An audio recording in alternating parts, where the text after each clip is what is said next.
The Walt Disney Company stock is not hot. It's been stuck in the same place for about 11 years. Now investors, well, they're getting weary and they're ready to take it out on Josh tomorrow. Some demanding that Disney drop Disney Plus, ESPN, and Hulu and just get out of the streaming game altogether. But never fear, for it turns out there's even more bad weather on the horizon for the House of Mouse. It turns out attendance is crashing at Walt Disney World.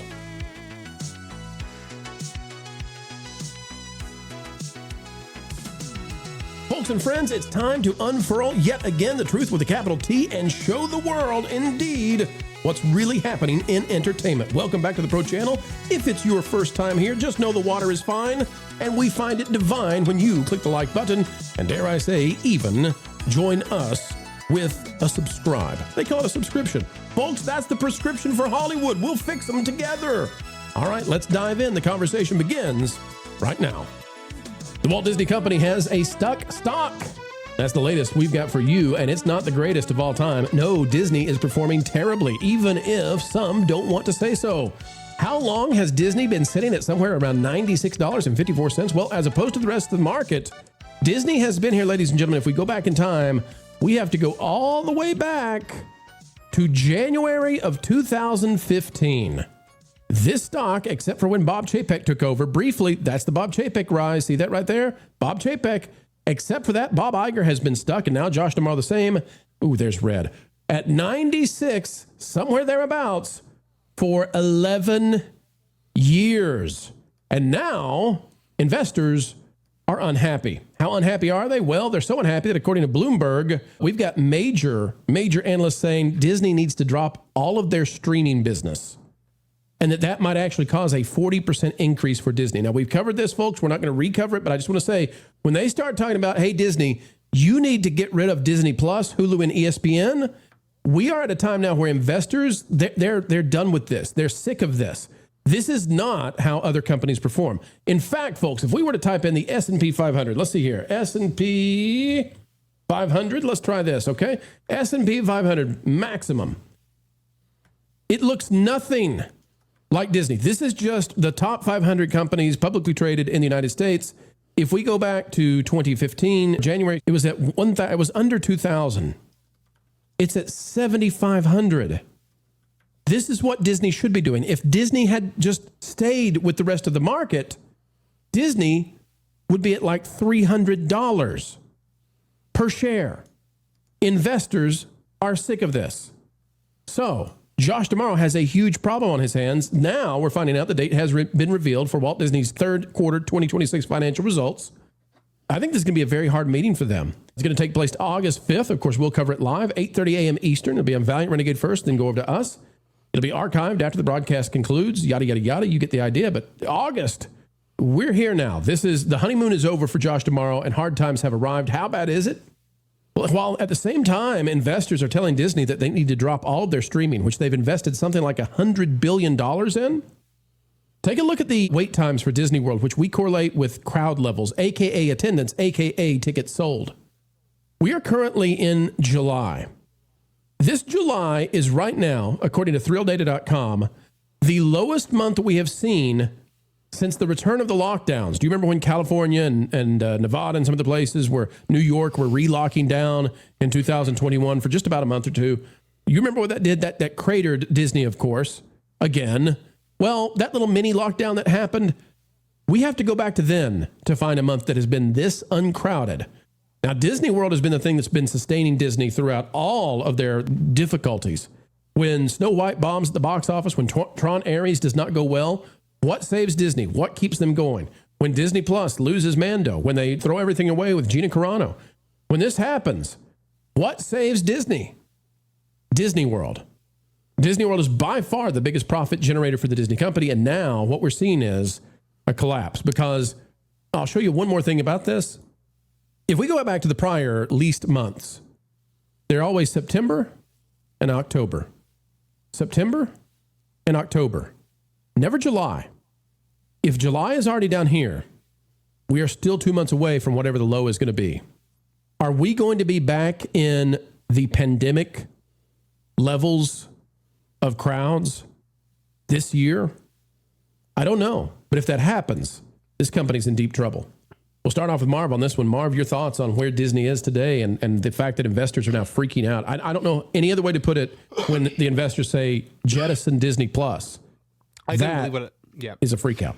When I read that Hollywood Reporter article about that Wall Street advisor who was basically saying jettison this and you'll see a 40% bump in your stocks. Yep. And the more I thought about it, the more I was like, wow, that actually makes a lot of sense, because they could pay to produce all this programming and then license it out to Netflix and clean up, and then Netflix assumes all the risk. It would be perfect.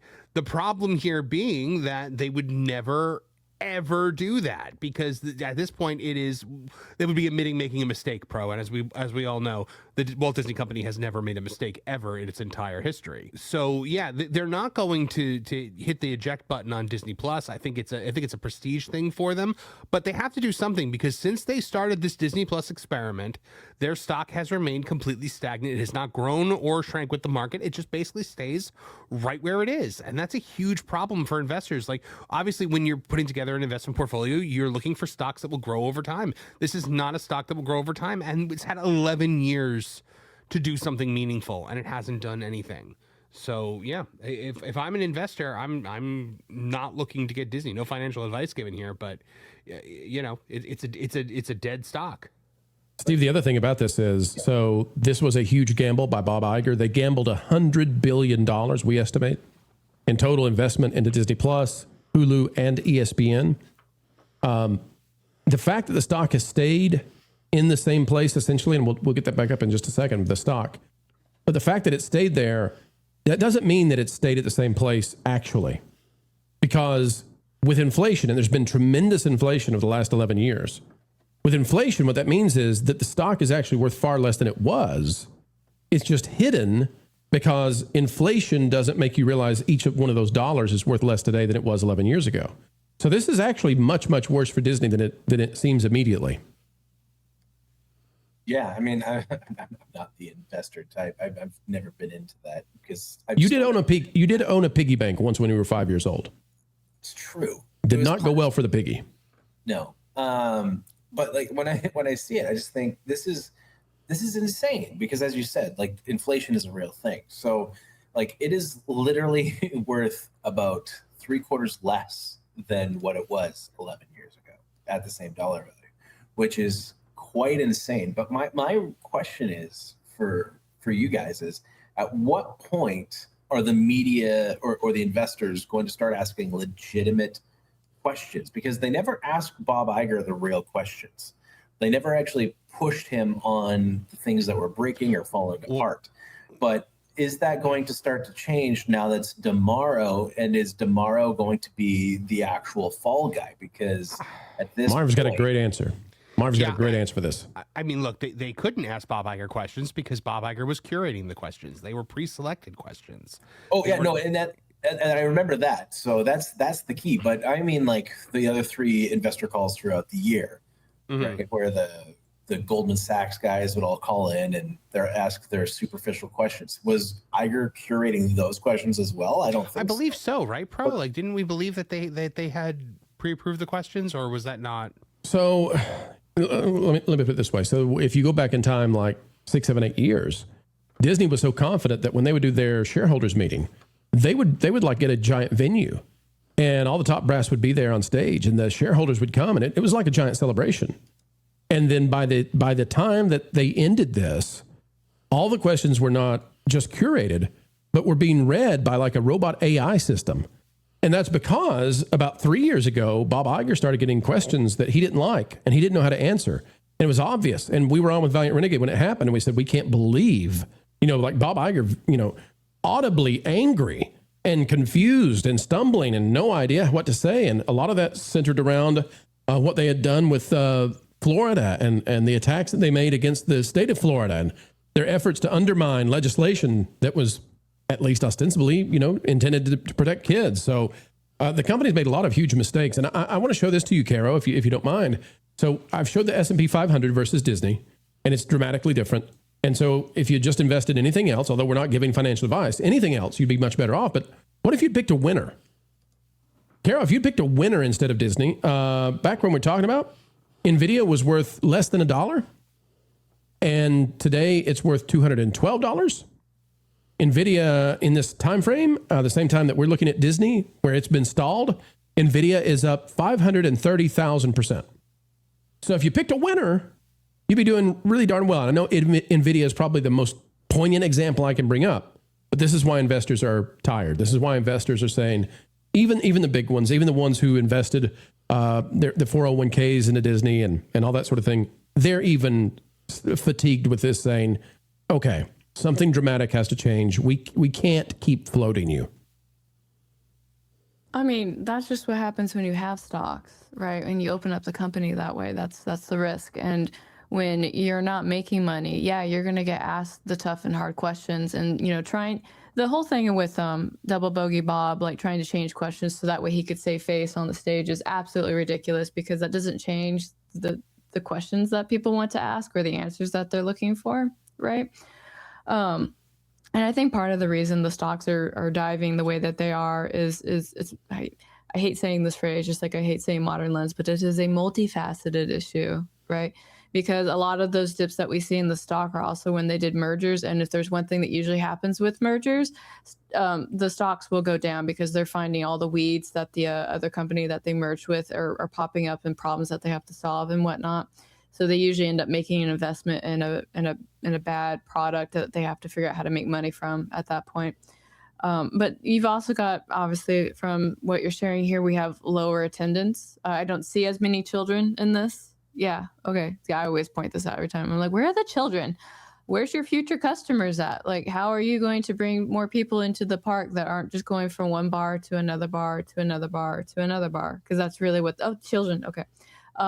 Because that's really my question, because if you want to keep thriving, you have to make things that people want to go and enjoy, not just for adults, but kids too. And I think it was Jonas who mentioned earlier that when the live action Moana came on, like his kids had zero interest in it. Yeah, and I think Moana 2 killed the interest in that franchise. Marvin, I want to go to you for the final word on this. The thing that has saved Disney month after month, year after year, and at least kept them treading water, been two things: Walt Disney World and Disney Cruises. Now, Disneyland does okay, but nothing is on the level of those two things. Disney World and Disney Cruises has given investors hope, whereas the streaming stuff is not.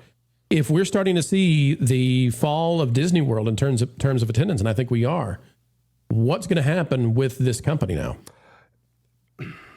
I mean, they're going to have to change the way they do things in the parks. They're going to have to do something to bring the average Joe and Jane back into the parks. Possibly bringing back some of the things that people, some of the reasons why people are, missing it. And at the end of the day, that might include lowering some of the prices and making it more affordable to go, because you can get that volume in there and end up making more money with lower prices. So it's just whether or not they're willing to backtrack, which historically, not their strong suit. They do not like to backtrack on a decision once it's been made. But again, this is a new, for the first time in, second time technically, but like really the first time in, 20 something years, we've got a new captain at the helm of the ship. And maybe Josh D'Amaro will have a little more humility than Bob Iger did. Let's hope surviving as CEO is important enough to him to get away from the modern message and switch back to what people really want. And trust me, it's not Tiana's Trash Mountain. It's not Destroying Rivers of America. It's not live action remakes that look like they were muddied in the waters of CGI and you can't tell what's going on screen. Just give people what they want. Just give them Luke Skywalker. Just give them cool superheroes. Just give them kids content like Bluey that doesn't divide families and force folks to talk about things they don't want to with their 3-year-old. Disney, this is easy. Investors, this is simple. Get back to what works. Get back to Uncle Walt. Well, you've made it to the end of the video, and that means you are a true pal of Pro. Thank you so much for watching the entire thing, ladies and gentlemen. And we ask that you consider clicking that like button. Drop a comment down below. Let us know your thoughts. And remember, folks, we've got more content yet on the way. The drive-bys can't handle what we have to say, but we never stop, not for a minute, because we want to win it for you. Until the next time, keep learning, keep growing.